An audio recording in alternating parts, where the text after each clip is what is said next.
बकरी चोर। गांव के एक छोटे से कोने में एक गरीब किसान रघु अपनी पत्नी और अपनी इकलौती बेटी के साथ रहता था। उनके पास एक बकरी थी जो उनकी आजीविका का मुख्य साधन थी। रघु की पत्नी उस बकरी का दूध बेचकर घर का खर्च चलाती थी। रघु को अपनी बकरी से बेहद लगाव था। एक दिन रघु खेत में काम कर रहा था और उसकी पत्नी बाजार गई हुई थी। जब वह वापस लौटी तो देखा कि बकरी गायब थी। उन्होंने पूरे गांव में ढूंढा, लेकिन बकरी का कहीं पता नहीं चला। रघु की बेटी, जो सिर्फ 8 साल की थी, इस घटना से बहुत दुखी हो गई।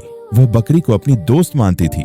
उसकी मासूम आंखों में आंसू देखकर रघु का दिल टूट गया। उसने ठान लिया कि वह बकरी को ढूंढ कर ही लाएगा। रात का समय था। रघु गांव के जंगल की ओर चल पड़ा।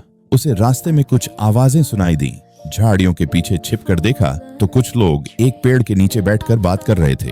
उनमें से एक ने कहा, वो बकरी बेच देंगे तो हमें अच्छा पैसा मिलेगा। रघु समझ गया कि ये लोग ही उसकी बकरी चुरा लाए हैं। रघु हिम्मत जुटाकर उनके पास गया और कहा, भाइयों, वह बकरी मेरी बेटी की है। अगर तुम उसे ले जाओगे तो वह बहुत दुखी हो जाएगी।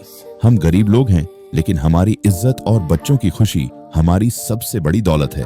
उनमें से एक आदमी, जो दिखने में सख्त लग रहा था, बोला, यह हमारी मेहनत का काम है, हम इसे छोड़ नहीं सकते। रघु ने हाथ जोड़कर कहा, मेरी बेटी के आंसू देखकर तुम्हारा दिल भी पिघल जाएगा।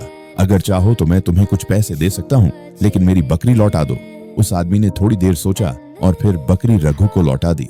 उसने कहा, तुम्हारी सच्चाई ने मुझे बदल दिया। जाओ, अपनी बेटी को खुश करो। रघु अपनी बकरी लेकर घर लौटा। जब उसकी बेटी ने बकरी को देखा तो खुशी से दौड़कर बकरी को गले लगा लिया। रघु की आंखों में आंसू थे, लेकिन ये आंसू खुशी के थे। उस दिन रघु ने सीखा कि सच्चाई और हिम्मत से बड़ी कोई ताकत नहीं।